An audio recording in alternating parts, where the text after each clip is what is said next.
for it, and then your page will go to it. So it's great. All right. So with that, let's look at some other things we can do with this. All right. So let's look at possibly maybe image tags. Image tags are fun. So we need some kind of image on here to work with. And if I just do an opening tag like this, I say img space, and that means image, and then we're going to say src for the source, aka location of the image. So that's going to go in, and also name of the image goes in there too. And then we can say closing tag. Now that's all we really need for an image tag, but I might want additional options in there, and we'll get into that in just a second. But first I need to make sure I have an image on this computer, which I may not. Okay, so I grabbed my Hyperactive Studios logo image here. It's kind of like this, and I'm just going to go ahead and pop that in here into the page. So in order to do that, I'm going to, and I put it inside of a folder. So I went in here and created a folder, right click, say create a new folder, and then called images. And then we're going to do what's called a local reference to this image. So that way we don't do an absolute path, but we do a relative path. And that will make things easier. So I can come in here and say images slash, and this is really nice because the awesome thing, and I have to say the image's name verbatim exactly. So I'm just going to come in here, I'm just going to copy this and then go back into my code and paste it like so. Now this is awesome because if I go upload this to another server or something of that nature, the image location isn't absolute to my computer. It's just relative to the folder that it's in right now, and that means that wherever this folder goes for my website, that's all the link references for the code is exactly correct. So when you upload this to another web page, you don't have to go back in and reset the code, go back and basically recode all these locations. If you do absolute paths, you will. A lot of WYSIWYG programs will do absolute paths, and you have to go in and hand edit these paths back to the actual relative reference here for the link to the image. So you don't want to do that. You want to do it like this right here.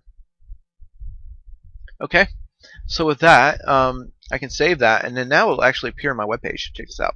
So if I go here and reload this real quick, bam, I now have this image in my web browser. Now, the cool thing about this, say I decided, now I'll tell you right now, from a web page standpoint, you never want to put an image that is big and then resize it with the actual code. You can do that. I'll show you how to do that, but you don't want to.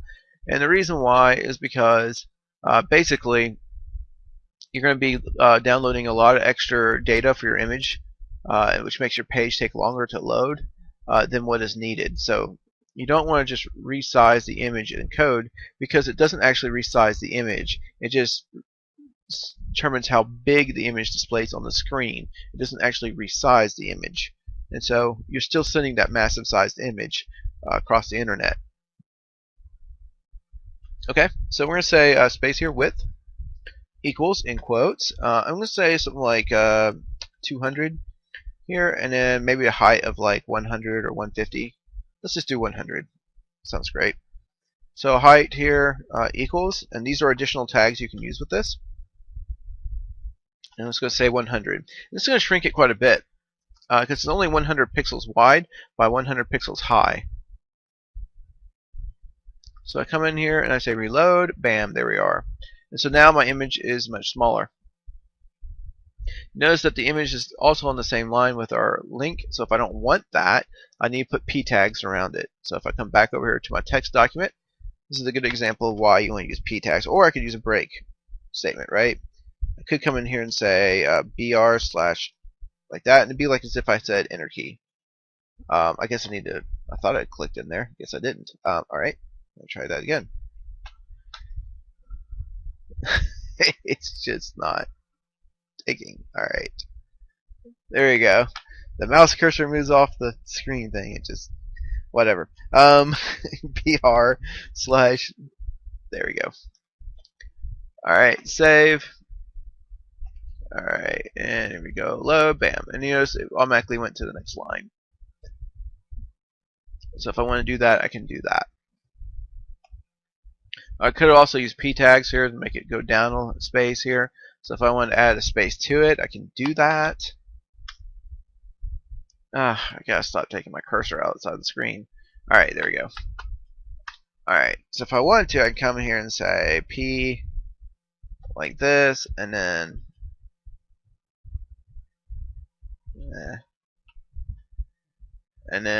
closing P tag around it like that. This is one I'd like to nest, but quite frankly the tabbing is too much for my taste. It's jumping over to the side too much. Just like a small tab wouldn't be a problem. See how I added that space there by using that P tag? There we go. One other thing we can do is also use an alternate tag, and it's just kind of a description of basically what the image is. This is great for people who are blind, or maybe you're waiting for the images to load into the page, and you want there to be text to tell people what it is, or maybe the pages, maybe the images are blocked. Maybe someone has set their web browser to not load images. You can have the text appear to let them know what it would have been if they would have actually allowed for the images to display. But for someone who's blind, this is really kind of important.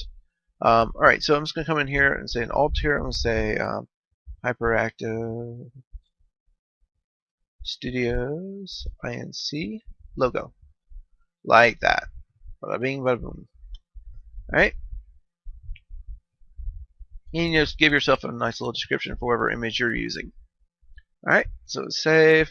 I'm going to come up here, Firefox, and I'm going to say load. You're not going to see a difference, but if this image didn't load, that text would appear here in place of the image. So it's kind of important and quite useful. Let's see if I can't just suddenly break this. Maybe I can make the image appear that way. Yeah, so see the image location was incorrect, and so the text appears in its place. I'm going to go ahead and put back the location being correct again. So that's a good example of that working.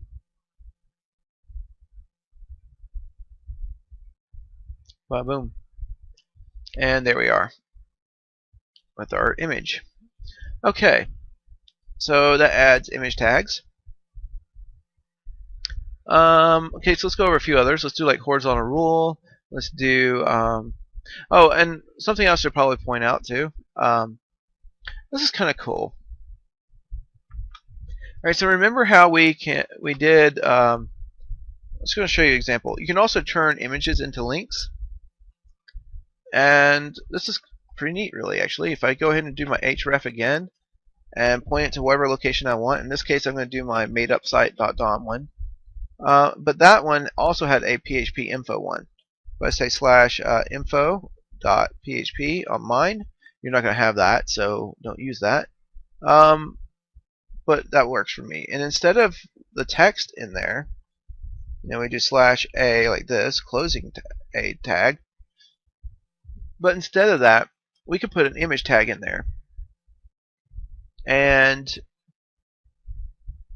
we can specify the height of this thing and all kinds of fun stuff. So I'm just going to pop in here real quick and drop that in.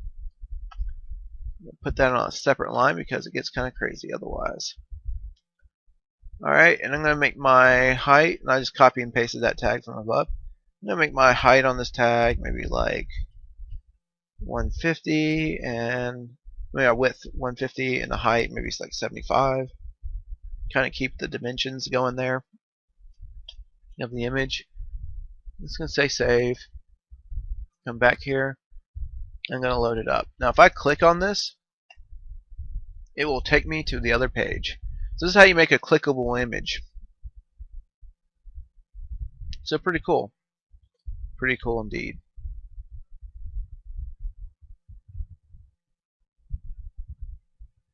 Alright. So besides that, Alright, and that's how you can do a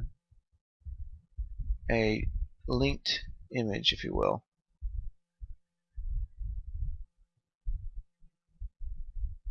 That's just kind of getting crazy, so I'm just going to kind of do that right there so I can see that better.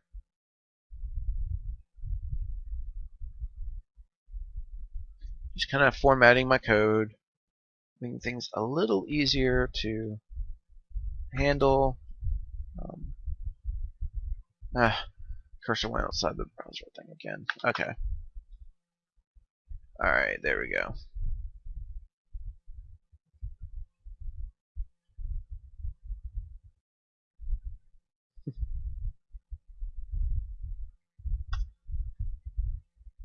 You can kind of see why I like formatting stuff, because after a short bit this gets nasty to read quickly here if you get a lot of stuff happening with tags and such. But if I cleanly format my HTML, makes it easier to read it. Okay.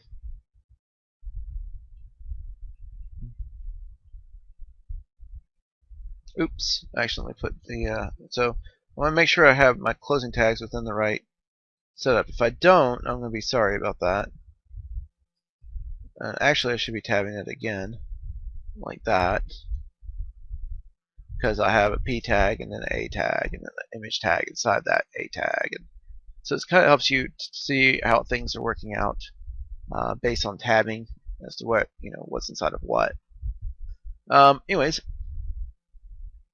there's that. And up here, I'm probably just going to hit enter and clean that up a bit. So there we are, and that gives us our header tags. One thing I might want to do though to add a little bit more separation between these is what's called a horizontal rule tag. So if I do opening tag on that and say HR slash closing tag like that, and then click save and bring up Firefox again, we just get this bar to go across, and that's what's called a horizontal rule. You don't see them used very much because they were used back in the day in original web programming, but website development. But nowadays, a lot of people don't use this. We use images a lot. We use P tags a lot. We don't use a lot of the H1, H2, H3 stuff much anymore. We do our links like crazy, along with image links.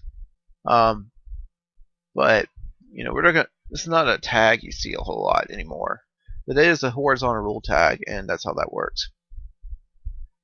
Another tag you're going to be interested in, and this is a comment tag. This is how you leave a message to yourself, but then the web server and web browser will ignore it, which is great. So we'll say exclamation mark here, dash dash, like that. This starts a comment. This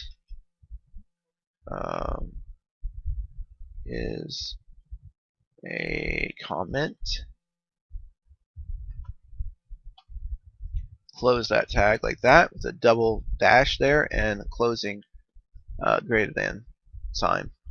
So, and then this will not be seen by the web browsers. Now if I go ahead and reload this again, you won't see a change in this at all.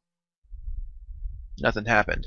Nothing happened because it's a comment and we didn't want it to show up. So this is a great way of leaving yourself a message. Yeah, so something like to leave yourself a message. And so this is something only you can see and the rest of the browser won't see. So this is a great way of documenting what different parts of your site is and what they do, so that way you don't forget, like, I don't remember what this is for, type thing. So, this is a great way to leave yourself a message. For instance, I could come up here on this part right here and say to myself that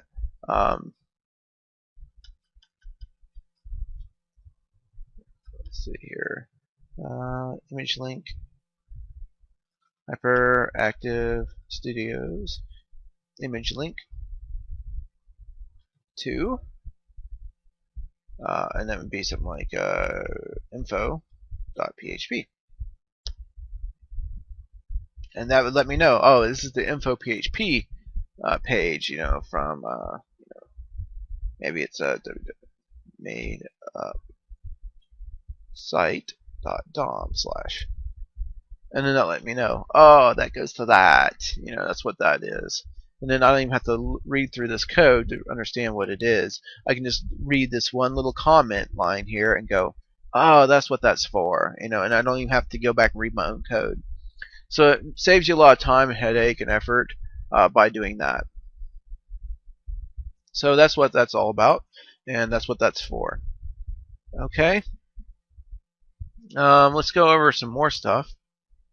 Let's go over, let's do unordered and ordered lists, because those are always kind of fun. So let's do that, and maybe we can go over tables after that. Alright, so let's just do an unordered list. This would be like a bullet points, like so, and we just do an unordered list with a UL like that.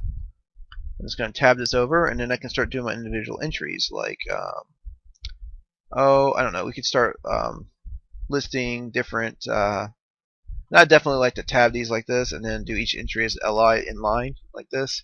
And let me just do a closing li on that. So li would be each bullet point. This is the overall saying, this could be the bullet point list with the ul here, and each li is essentially your bullet points. So in here I might say different programming languages like HTML, and then I'm going to go ahead and just go in here and copy that line and paste it in, and then put my closing one at the end of it to close that whole structure there, and then I can start just doing lots of different LIs on here, like this. And maybe another one would be like CSS, and then another one would be like PHP, and another one would be like XML, another one would be like I don't know, like Django, something like that. All right. So we got several different ones there, and then when I do this, I'm going to get my bullet list. So come over here to my web browser, and I'm just going to reload and check it out. We got HTML, CSS, PHP, XML, Django, and they're all bulleted. It's pretty cool. Pretty cool indeed. Now let's look at doing a, so that's unordered. So let's look at doing one that's ordered, which means ordered lists are going to be numbers. It's going to be like 1, 2, 3, 4, etc., something like that. So an order list, the way we set it up is we say OL. OL for ordered list, UL for unordered list. All right, cool. And /OL, close bracket, thing like that. And we're just going to say LI, like so, and space closing LI, close that one right there. Awesomeness. Alright. And so our ordered list might be something like, oh, I don't know, HTML5, for instance. Because that's become popular now. And we will actually go over HTML5 later here. And maybe we want CSS3, which is something else we're going to go over later too. Alright, and then I don't know, let's just add several of these. CSS3, maybe Python.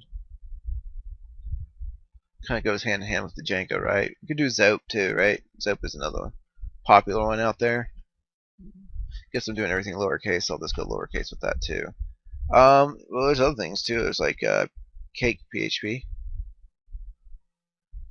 I think it's Cake PHP, not PHP Cake. Yeah, Cake PHP. Another one would be something like Zend framework.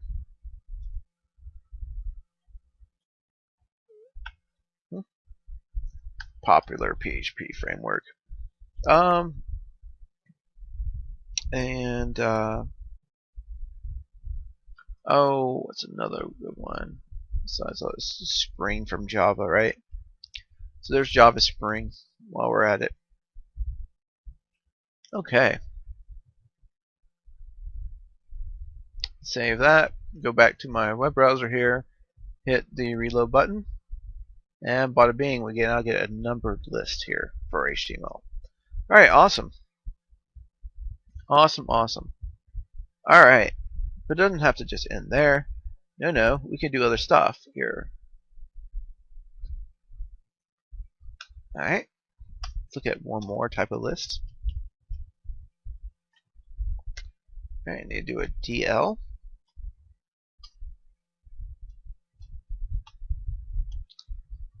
And that. Inside this, we're going to do a DT tag. And DT. And I don't know, how about Java?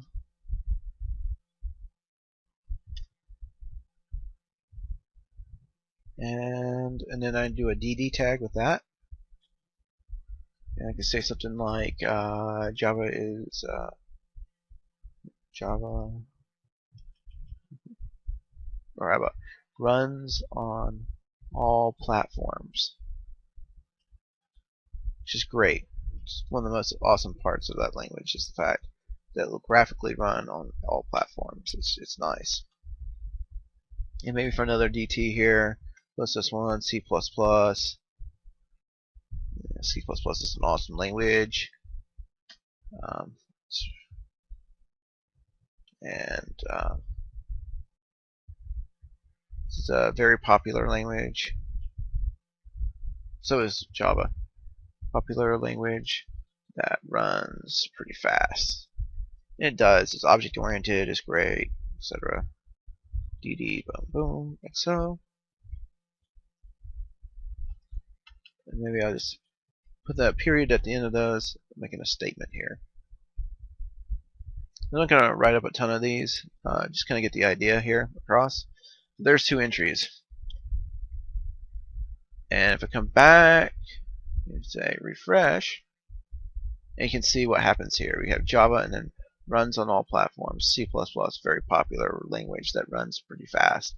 So you get this great little, it's a list, it's a type of list. But you get this layout like this for this type of listing here, and it's really kind of cool. Very, very powerful. Alright, so let's see here, how are we doing? Alright, with that, we'll come back and do another HTML video here in the next one, and we'll cover more of the language. We're not done yet. We still have some more to do. We need to do tables, divs, spans, etc. So there's a good bit more to cover here. Not a good bit more. We're about halfway through HTML now. But we still need to cover the rest of the other half. So with that, this is the first basically portion.